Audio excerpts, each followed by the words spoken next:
Okay, we're back. We're looking at a couple of different versions of the Pacland today. It's the Amstrad, the Spectrum, the Amiga, the ST, PC Engine, loads of them. This is for ZXspectrum xalalalala, is it? Who pointed out that we should be looking at the Spectrum version, so it's there for you, mate. Also, RetroToledo, a previous video mentioned the PC Engine version. I was definitely always going to look at that because it's a classic. Anyway, looking at the Amstrad one here. And yeah, first of all, you might notice the fact that it's flip screen. It's not scrolling at all. It doesn't look bad. You can't land on cars. You may have noticed that. It's missing. Apparently, you're going to see this is a few different similar. A few of the conversions I can look at are a bit similar, but it's basically the main gist for me is it's not scrolling. I think a lot of the secret items are gone. Like I said, the main thing is just it just doesn't scroll, and it's just not the same game without that. It's the graphics are nice, colourful, bright. I mean, they're bigger than the Commodore 64s. It looks closer to the arcade than the Commodore 64s does, but it's just like I said, it's just. Oh, he's bouncing down there. Just without that scrolling, it's just not the same thing.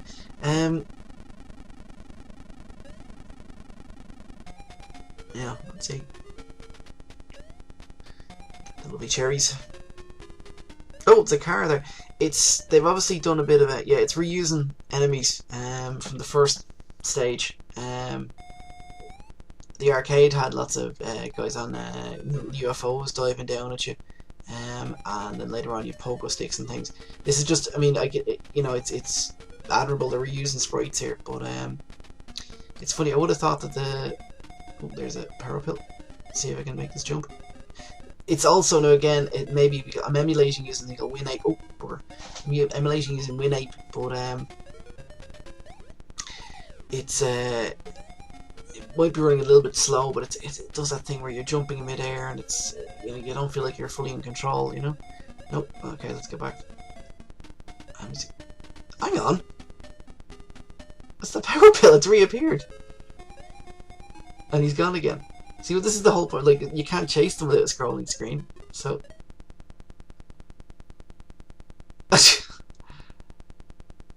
Oh, and they're gone. Alright, the power pill's gone. Oh no, it's back. It's back. That's a bit odd. I don't know if that's a feature or a bug. Okay, am I gonna... No. Ah. Sprite collision's also a little bit off as well. I really should just stop messing. Okay, let's see if we can... Will I get this? And he's gone again! Ah, that's just frustrating. When you get the power pillness, you seem to be able to jump much higher automatically. I've just given up. Yep, okay, I've got one. But there was no animation. The eyes didn't, you should disappear in the eye. You should kind of follow it, move away, or into the forest. Again, like I said, what they've done here is they've taken out they've removed a lot of the enemies, probably for memory reasons. But when you look at the Commodore 64 one, I was killed by an off-screen baddie. Jesus. Yeah, the Commodore 64 one does the same thing, single load, and it's able to have a lot of the different enemies. I just gave up the will to live there. You're gonna see the Spectrum version and the later on the MSX version. They all share code. I mean, this is one of these ones where they all basically share a lot of the same programming code. I think this is a French version. Oh yeah, the Jupiter. Was it the Jupiter Ace? Was the Amstrad the Jupiter Ace in France? I can't remember. Yeah, it's no, the Commodore 64 version, to be honest, beats that hands down. I mentioned the Real Locomaniacs kind of 8-bit wars video on that. Might have a look. I actually deliberately didn't look at his Pacland one because I didn't want to compare it, but I must have a look at it now and see which he thought was better. But anyway, we're gonna have a look at this Spectrum version next, and we'll just see if it's in any way similar to this.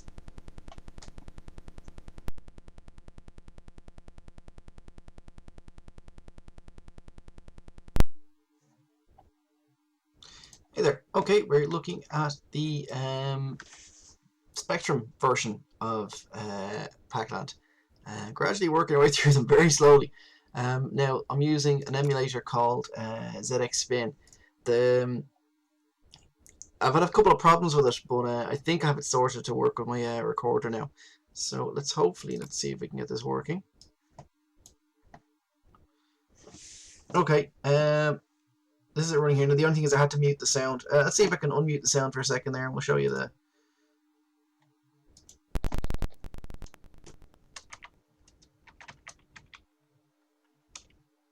Is there any sound? This is unmuted, so I don't know if there's any music or anything.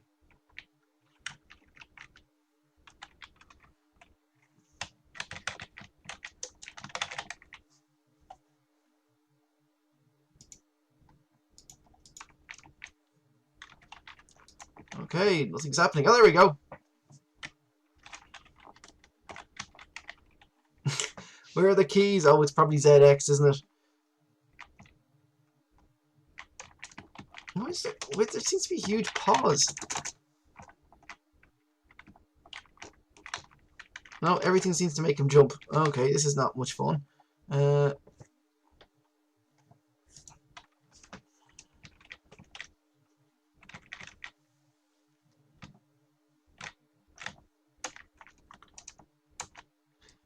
There we go. It's working. Okay, well, it's a Spectrum, so it's monochrome. But it's surprisingly, it looks surprisingly good. I mean, the oops. I'm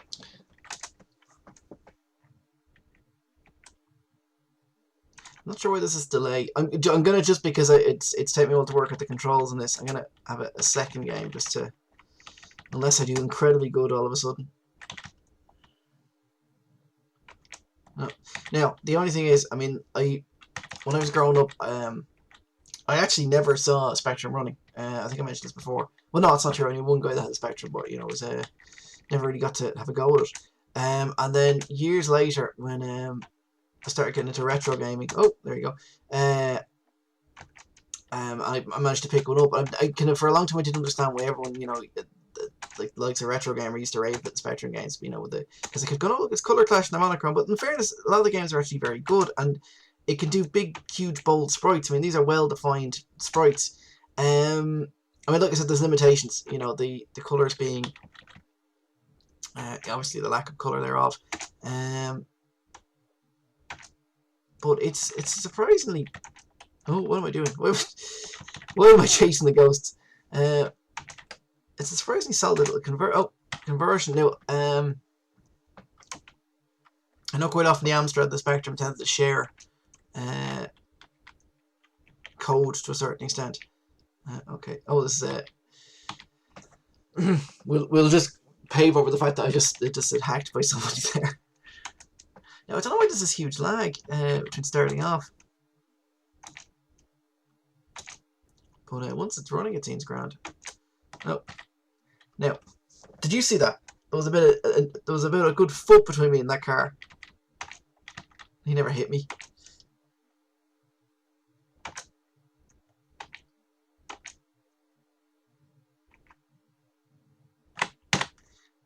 The collision's a little bit off. Okay. Honest.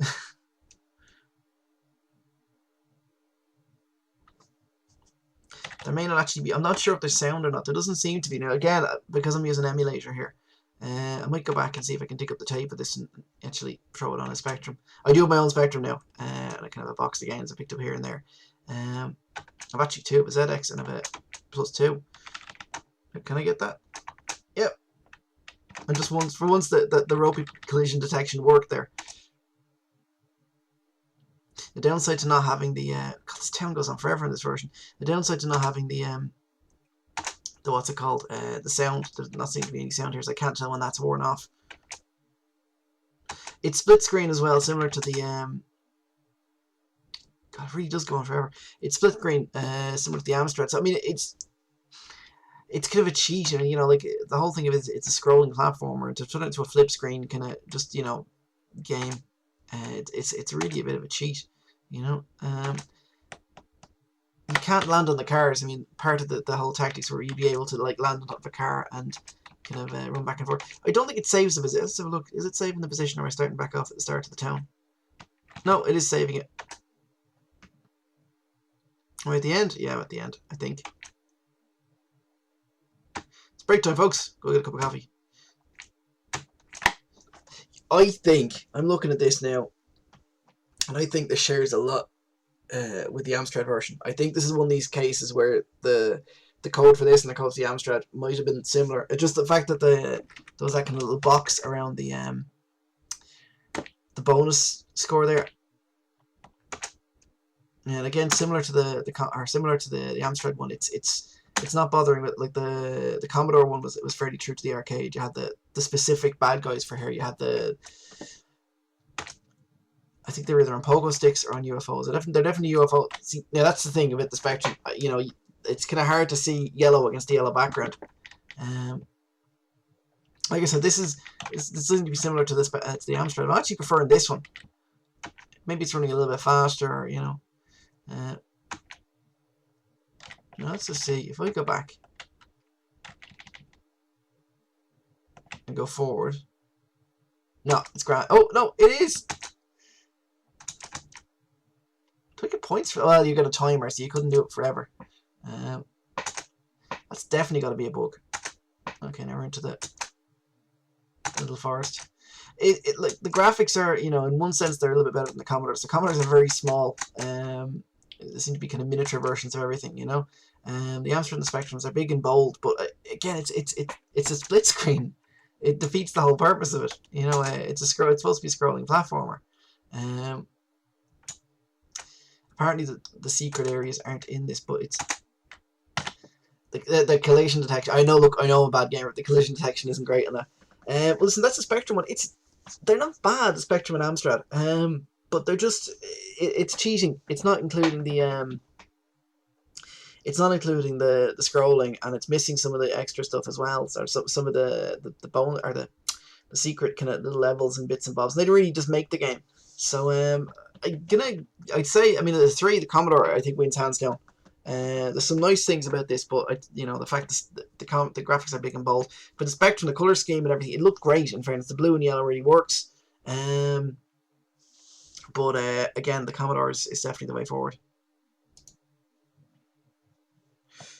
So there you go. That's my look at the Spectrum and Amstrad. We'll have a look at I might see if there's a 16-bit computer version. So back in a little bit. Hey there, now we're looking at the Amiga version. Now, I'd recorded this, and I spent a lot of time slagging off how slow it was running, and then I realised that it was my recorder. My video recorder was slowing everything down horribly. So, I made a few changes, so hopefully it shouldn't be too bad. This is the logo screen there.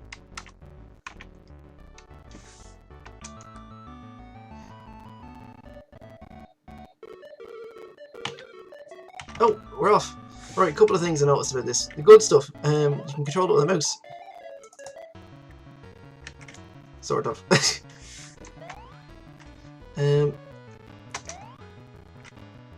See if I can show you here. It does one thing that I'm gonna get run over. For a start, it'll let you actually jump on top of the cars.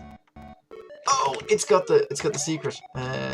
It's got the secret stuff built in. So I take back some of the bad stuff I said about it in my earlier video. On the other hand,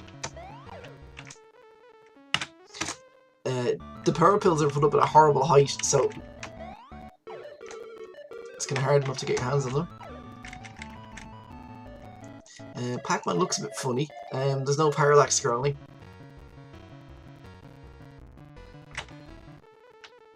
The controls actually aren't too bad. Like I said, the previous video it was running really slowly, and probably in a way it helped. I actually got quite far. But it was like running in treacle. Yeah. Is there anything here? No, let's just keep running.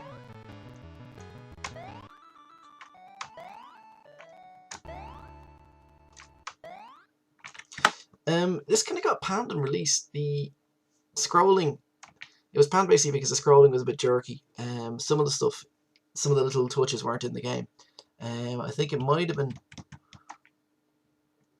Oh yeah, it was actually odd stuff that was panned over. Like you can't pick your starting level. Oh, what's happening here by the way is it's actually loading in the background.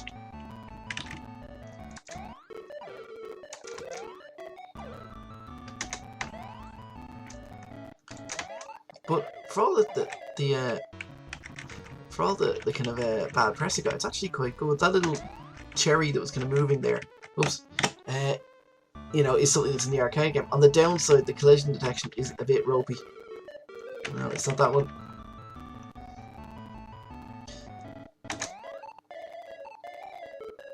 There's been a couple of bits where, you know, I've been about a foot away from a ghost and I've died.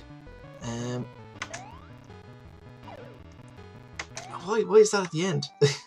Where you're supposed to chase back through the level and try and get all the ghosts.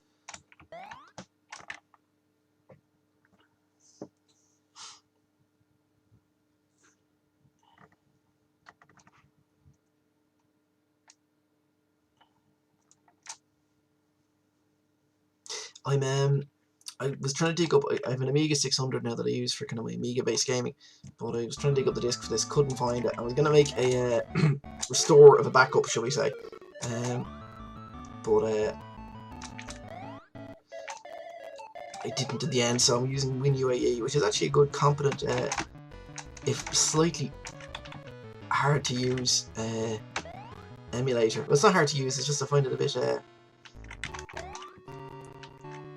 It has a very, whoa, skating back and forth here. It's a slightly unusual UI compared to some of the other emulators I use. Now, am I going to make this? Yeah. Now, this bit, it's already too late.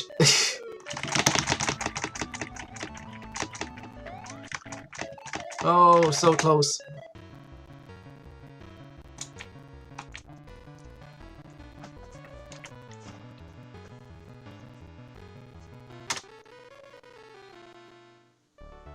So that's the Amiga version. It's not bad. It's a competent enough conversion. It got, like I said, it got reviews like 50%, 60%, 7 out of 10 reviews. I think it's about a 7 out of 10 game. Like I said, there's a couple of bugs. The collision detection's a bit off. It's missing some of the parallax scrolling, but you know, the Amiga is a beast of a machine. It should be able to handle it. You're going to see an 8-bit machine, technically, in a minute or two, handle this really, really well. It's a good version. If you got an Amiga and you get a chance to pick this up, by all means do. Okay, let's go and look at some other versions. Okay, this is the Atari. Despite the fact it's advertising the Running Man video, this is actually the Atari ST version of Pacland. Now, that's it.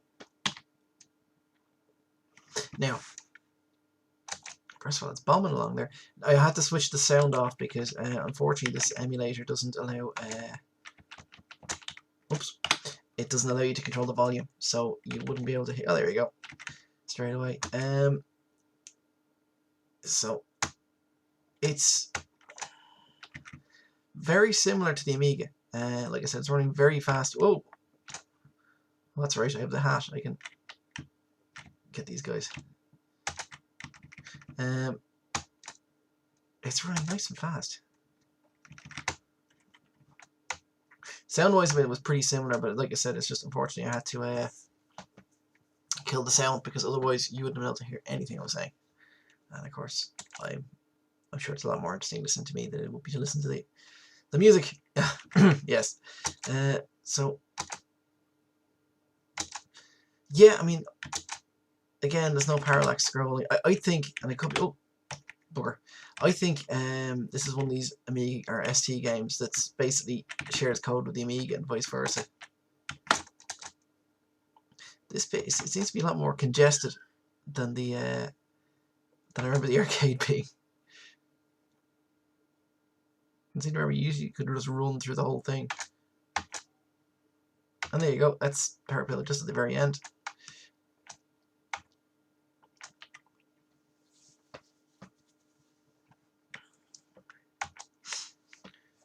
This is running on the Saint emulator, and I had to, the first time around this I had to double check that I wasn't running the Amiga one. It just looked that similar. Now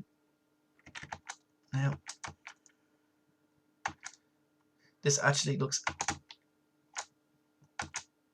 a lot closer to the arcade. Whoa!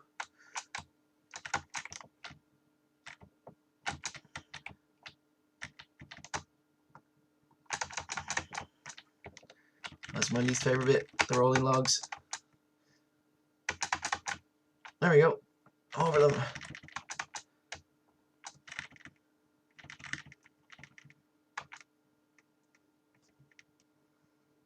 If only I'd kept that hat. Oh, it's the one problem with these games. Even though this is running a bit faster than the Amiga did, it's still, I could see with I can still see myself about to hit that. Yeah, it's the ST one. It seems to be a little bit more with it than the Amiga version. But that's similar. To be honest, it's probably the same code. I thought the scrolling was a little bit smoother than the Amiga. So I'm gonna say this Atari ST version is slightly better. I'm gonna have a look at the PC Engine version now. This is my favorite. This is my favorite version of this. So we'll have a look at this one now. Okay, so we are looking at the PC Engine version of Pacland. I'm using Magic Engine because Hugo, the other emulator I use, is not working for me for some reason. Now the only problem with Magic Engine is I've only a demo version of it, which only gives you 5 minutes, so I better get this going straight away. Now you're gonna notice here you get two options. You can play our regular European controls, or you can play the Japanese button controls. I'm going lever controls.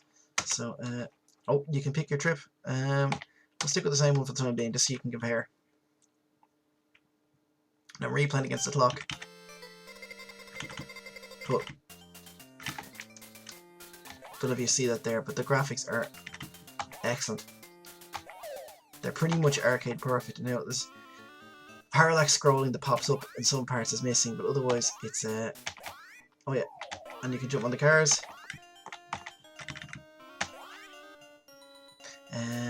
But otherwise it's absolutely spot on. Everything's in the right place. The ghosts look perfect.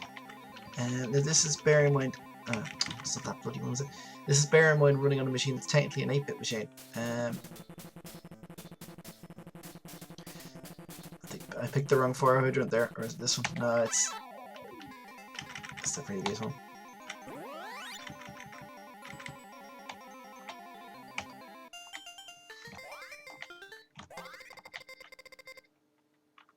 Come on, we've no timer against the clock here.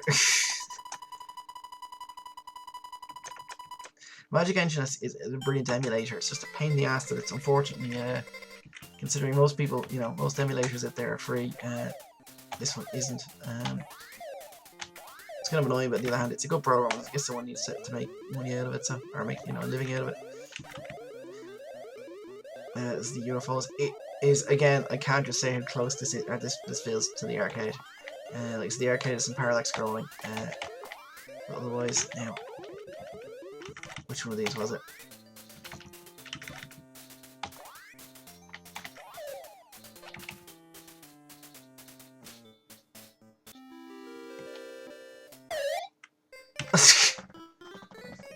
Damn it.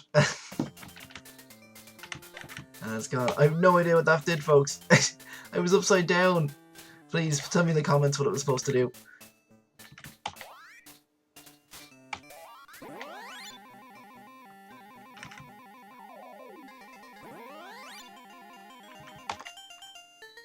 I always remember I had a little PDA called Cassiopeia, Casio one, and this is back a very early kind of Windows Mobile PDA, and one of the best emulators for it was it couldn't run that many, you know, emulators full speed. It was 8-bit stuff wasn't too bad, 16-bit wasn't great, but it could run a PC Engine emulator, and I remember I used to play this a lot.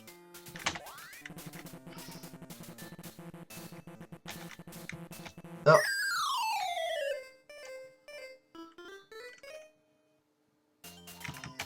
Now,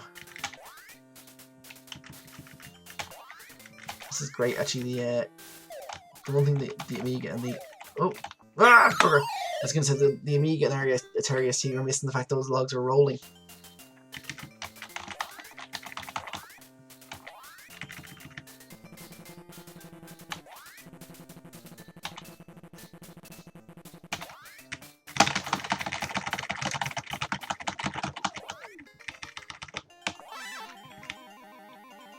Am I gonna finish this? I don't believe it. I'm gonna pretty get. Yeah, there we go.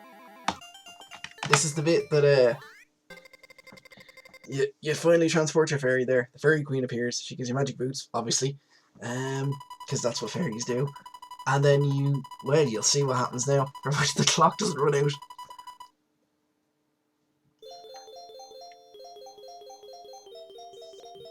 It looks a bit like Princess Peach out of Mario Bros. But wings, but there you go. Now my boots have a little glow thing around them. The wings, watch this.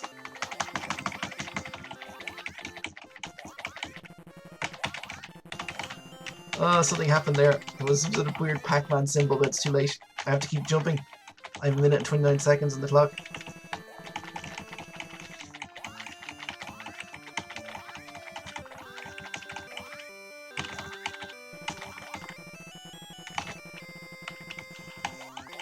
I'm pretty sure. Whoa!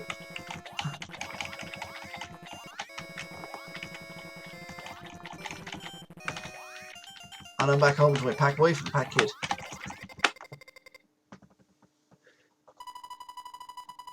So there you go. That's the PC Engine version. I love it because it's just great, and I managed to actually finish a level.